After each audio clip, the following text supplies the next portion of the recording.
Book my show വരെ സ്തംഭിച്ചു. വിജയെയും അല്ലുവിനെയും തൂക്കി എമ്പുരാൻ. ഒറ്റപ്പേര് മോഹൻലാൽ. ഏതൊരു മോഹൻലാൽ ആരാധകന്റെയും സ്വപ്നമാണിത്. എല്ലാ മലയാള സിനിമാ പ്രേമികളുടെയും സ്വപ്നം കൂടിയാണ് ഇന്ന് പൂവണിഞ്ഞത്. ഹായ് ഫ്രണ്ട്സ്, ഗോൾഡൻ പെൻ എന്ന യൂട്യൂബ് ചാനലിലേക്ക് എല്ലാ മാന്യ പ്രേക്ഷകർക്കും സ്വാഗതം. Hey, it's Golden Pen, you know the name. Click subscribe and join the game. Video shining like a gem, let's make memories again. ഇന്ന് കണ്ട എമ്പുരാൻ പോസ്റ്ററിന് താഴെ ഒരു ആരാധകന്റെ കമന്റ് വായിക്കാനിടയായി. ആ കമന്റ് ഇങ്ങനെയാണ്: എല്ലാ മലയാളികളിലും ഉറങ്ങിക്കിടക്കുന്ന ഒരു മോഹൻലാൽ ഫാൻ ഉണ്ടാകും, ഒരു മോഹൻലാൽ ആരാധകനുണ്ടാകും.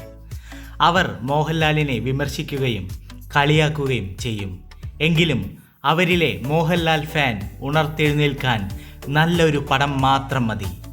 അതാണ് ഇന്ന് ഇപ്പോൾ സോഷ്യൽ മീഡിയ ഭരിച്ചുകൊണ്ടിരിക്കുന്നത്.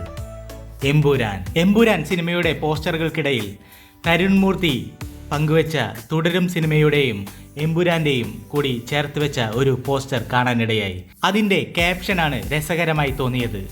തരുൺ മൂർത്തിയുടെ ക്യാപ്ഷൻ ഇങ്ങനെയാണ്: ഈ പടക്കളത്തിലേക്കാണല്ലോ ദൈവമേ സ്പ്ലെൻഡറും കൊണ്ട് ഇറങ്ങിയത്. ഇങ്ങനെയായിരുന്നു തരുൺ മൂർത്തി പങ്കുവെച്ച പോസ്റ്ററിന് കീഴെ വന്ന ക്യാപ്ഷൻ. അങ്ങനെ കത്തിപ്പടർന്ന് എമ്പുരാൻ വ്യാപിച്ചു കിടക്കുമ്പോൾ ഇളം തെന്നലായി തുടരും സിനിമയിലെ ഒരു ഗാനം പുറത്തുവിട്ടിട്ടുണ്ട് അണിയറ പ്രവർത്തകർ. എല്ലാവരും കാത്തിരിക്കുന്ന മോഹൻലാൽ ചിത്രം തുടരുമിൻ്റെ പുതിയ ഗാനം റിലീസ് ചെയ്തു. ജോക്സ് ബിജോയ് സംഗീതമൊരുക്കിയ മനോഹരമായ മെലഡി ഗാനമാണ് റിലീസ് ചെയ്തിരിക്കുന്നത്. സ്റ്റാർ സിംഗർ സീസൺ 9 പ്രേക്ഷകർക്ക് സുപരിചിതനായ ഗോപകുമാറും ഹരിഹരനും ചേർന്നാണ് ഗാനം ആലപിച്ചിരിക്കുന്നത്. റിലീസിന് ഒരുങ്ങുന്ന എമ്പുരാൻ ബുക്കിങ്ങിൽ കത്തിപ്പടരുമ്പോൾ ഇളം തെന്നലായി എത്തിയ ഗാനം തുടരുമിലെ ഗാനം ഇപ്പോൾ വൈറലായിക്കൊണ്ടിരിക്കുകയാണ്. നിങ്ങൾ കേട്ടിരുന്നോ? നിങ്ങൾക്ക് ഇഷ്ടപ്പെട്ടോ?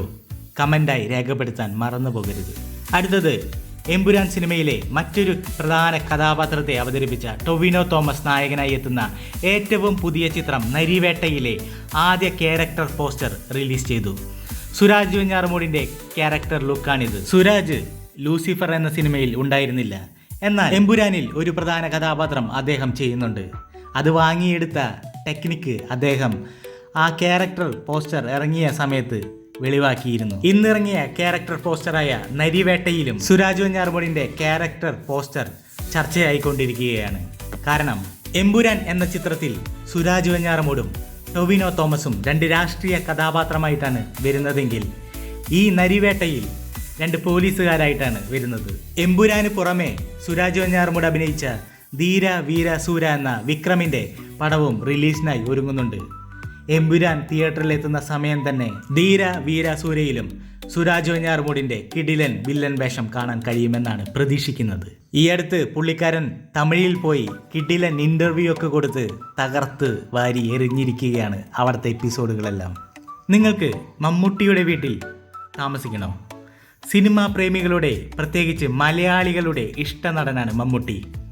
അദ്ദേഹത്തെ ഒരു നോക്ക് കാണാൻ വേണ്ടി പലരും ഷൂട്ടിംഗ് ലൊക്കേഷനുകളിലും അദ്ദേഹത്തിൻ്റെ കൊച്ചി പനമ്പിള്ളി നഗറിൽ വീടിൻ്റെ മുൻപിലൊക്കെ കാത്തിരിക്കാറുണ്ട്. അങ്ങനെയുള്ള അദ്ദേഹത്തിൻ്റെ ആരാധകർക്കായി ഒരു സന്തോഷ വാർത്ത: പനമ്പിള്ളി നഗറിലെ അദ്ദേഹത്തിൻ്റെ പഴയ വീട് ആരാധകർക്കായി തുറന്നു നൽകാൻ തീരുമാനിച്ചിരിക്കുകയാണ് നടൻ. ആരാധകർക്ക് ഈ വീടിനുള്ളിൽ കയറുകയും വേണമെങ്കിൽ താമസിക്കുകയും ചെയ്യാം. ഇവിടെ സ്റ്റേക്കേഷനായുള്ള ബുക്കിംഗ് തുടങ്ങിക്കഴിഞ്ഞു. 75,000 രൂപയാണ് ഒരു ദിവസം മമ്മൂട്ടിയുടെ വീട്ടിൽ താമസിക്കാനുള്ള വാടക. റിനോവേഷൻ നടത്തി മമ്മൂട്ടി ഹൗസ് കഴിഞ്ഞ ദിവസമാണ് അതിഥികൾക്ക് തുറന്നു നൽകിയത്. വെക്കേഷൻ എക്സ്പീരിയൻസ് എന്ന ഗ്രൂപ്പാണ് മമ്മൂട്ടിയുടെ വീട്ടിലെ താമസത്തിന് സൗകര്യമൊരുക്കിയിരിക്കുന്നത്. ബോട്ടിക് മോഡലിലാണ് വീട് പുതുക്കി പണിതിരിക്കുന്നത്. എന്താണ്, നിങ്ങൾക്കൊന്ന് താമസിക്കണം എന്ന് തോന്നുന്നുണ്ടോ? കമൻ്റായി രേഖപ്പെടുത്താൻ മറന്നു പോകണ്ട, ഇപ്പം തന്നെ ചെയ്തേക്ക്. അപ്പോൾ അടുത്ത ഇതുപോലുള്ള വീഡിയോകളുമായി വരുന്നത് വരേക്കും bye bye. Hey, it's Golden Pen, you know the name. Click subscribe and join the game.